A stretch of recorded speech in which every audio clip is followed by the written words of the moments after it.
kembali lagi bersama saya di YouTube channel kali ini. Seperti biasa, saya akan men-share poin-poin penting dari hasil review buku. Kali ini saya akan men-share poin-poin penting hasil review buku tentang warisan pembangkang samizdat aktivisme media sosial. Sebelum masuk pada pembahasan poin-poin penting dari review buku tersebut, saya akan memperkenalkan identitas saya sesuai dengan persyaratan rambu-rambu kuliah.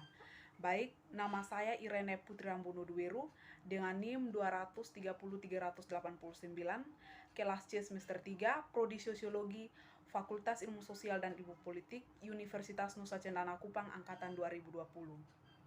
Baik, kita akan masuk pada pembahasan poin yang pertama, yaitu tentang historisasi media sosial. Nah, di poin yang pertama ini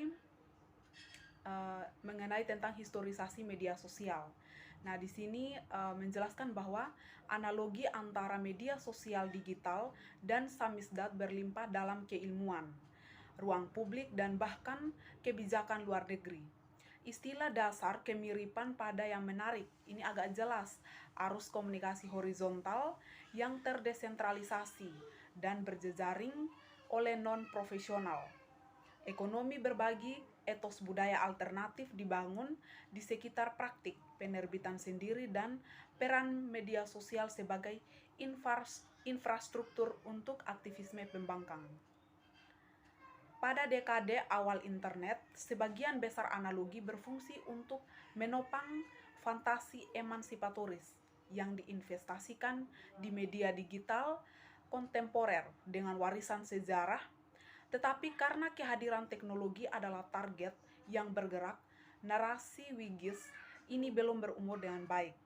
Seperti di tempat lain di bekas Eropa sosialis, di samizdat Rusia, pasca Soviet menjadi tanda identifikasi diri dan kerangka referensi untuk budaya sastra alternatif Runet atau bahasa Rusia sudut web di seluruh dunia. Pengadopsi awalnya yang berbentuk komunitas, keduanya elit dan marginal. Menyerupai komunitas, pembangkang mengartikulasikan agenda dan monopoli media pasca komunitas yang korup secara politik dan ekonomi untuk membangun ruang kreativitas yang tidak terikat, komunikasi yang tidak terdistorsi, dan bahkan komunitas spiritual.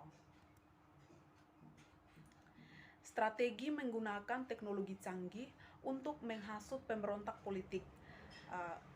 Di sini tampaknya sudah berhasil sempurna di Polandia pada tahun 1980-an. Sebelum era internet, Facebook dan Twitter, dan dari perspektif ini menyelundupkan fax dan mesin fotokopi untuk pembangkang mungkin tampak setara dengan penyelundupan rudal, Stinger, dan kemujahidin di Afghanistan. Baik didukung atau tidak dari luar negeri, sosial revolusi media dekade pertama milenium tampaknya berbagi dengan revolusi pada tahun 1989. Infrastruktur komunikasi, jaringan yang meletakkan landasan bagi aktivisme. Baik, kita akan masuk pada poin yang kedua, yaitu tentang dimensi partisipatif. Nah, di sini dalam kasus jaringan samizdat, pengalihan paket tidak mengandalkan otomatis algoritma, tetapi pada efek kumulatif dari keputusan segudang individu. Seperti yang diamati Adam Michalzareck, faktor utamanya adalah energi pemberontak dan para aktivis yang mencari peluang untuk terlibat secara politik.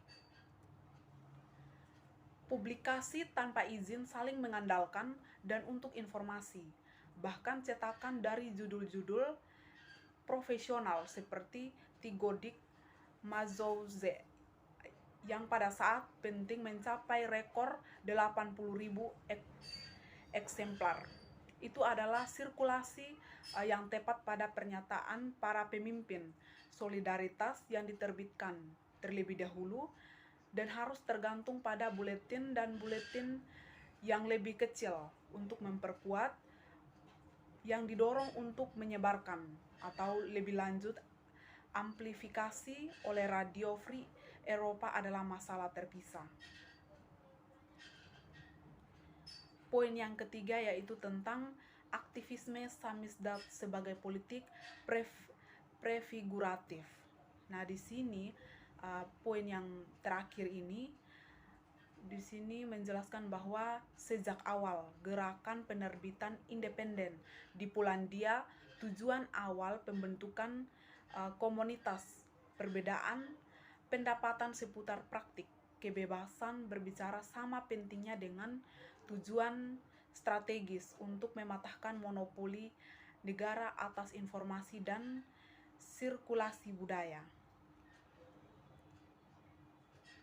Faktanya, ketika harus memecahkan informasi monopoli negara komunis di awal Polandia pasca Stalinis membocorkan berita ke Radio Free Eropa.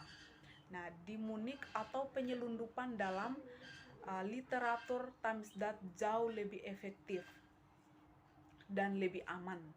Dan adanya aliran ide yang tidak terkekang melintasi tirai besi sering dilihat sebagai alasan mengapa berpikiran mandiri Polandia tidak mengikuti jejak para pembangkang Soviet.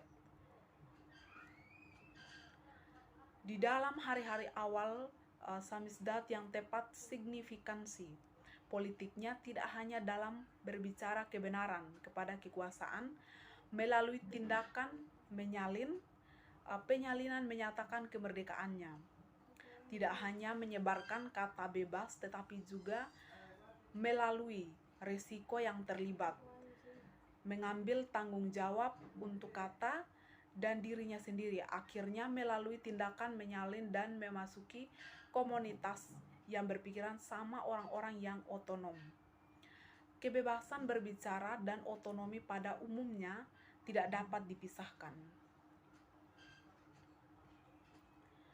Deklarasi tanda tangan itu mengekspresikan dukungan publitas sebagai prinsip tatanan sosial, memberi makna pada kegiatan penerbitan sebagai contoh pembelaan hak-hak sipil melalui latihan aktifnya, dan menekankan karakter sosialnya, sirkulasi dan ketergantungannya pada keputusan individu yang bersentuhan.